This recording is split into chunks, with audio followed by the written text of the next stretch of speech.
వాసుని ద్వారకమయుని కలియుగ దేవుని ఏమని వర్ణింతును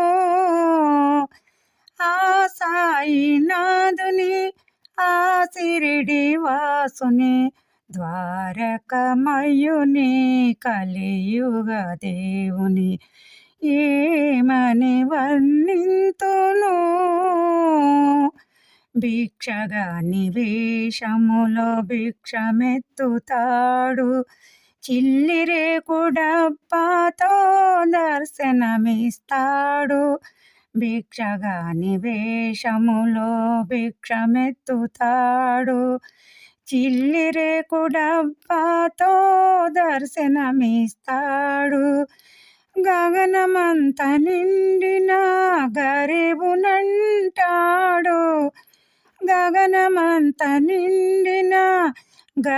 గరీబునంటాడు భక్తుల కోర్కెలను నెరవేర్చుతుంటాడు భక్తుల కోర్కెలను నెరవేర్చుతుంటాడు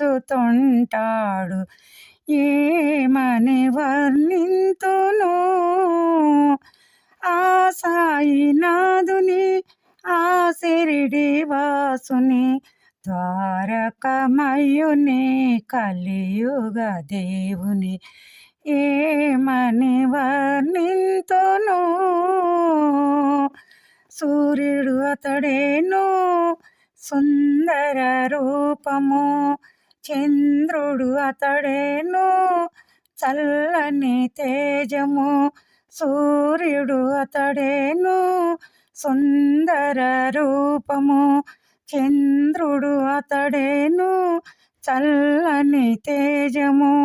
ఈ సృష్టిలోని రూపాలు కలబోసి ఉన్నవాడు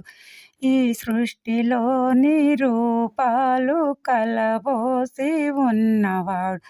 సాయినామముతో వెలుగొందుచున్నాడు సాయినామముతో వెలుగొందుచున్నాడు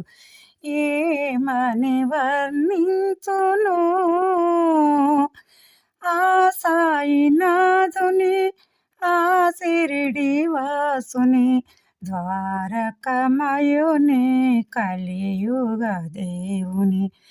ఏమని వర్ణింతును చిద్విలాసుడై అతడు షిరిడిలో ఉన్నాడు పాండురంగడై తాను పండరిలో ఉన్నాడు చిద్విలాసుడై అతడు షిరిడిలో ఉన్నాడు పాండురంగడై తాను పండరిలో ఉన్నాడు ఆ సాయినాథుని వేరేమి కోరను ఆ సాయినాథుని వేరేమి కోరను నీ శరణు భాగ్యమే కలిగించమంటాను నీ శరణు భాగ్యమే కలిగించమంటాను ఏమని వర్ణింతును ఆ సాయినాథుని ఆ షిరిడి వాసుని ద్వారకమయుని కలియుగ దేవుని ఏమని వర్ణింతును ఆ సాయినాథుని ఆ షిరిడి వాసుని ద్వారకమయుని కలియుగ దేవుని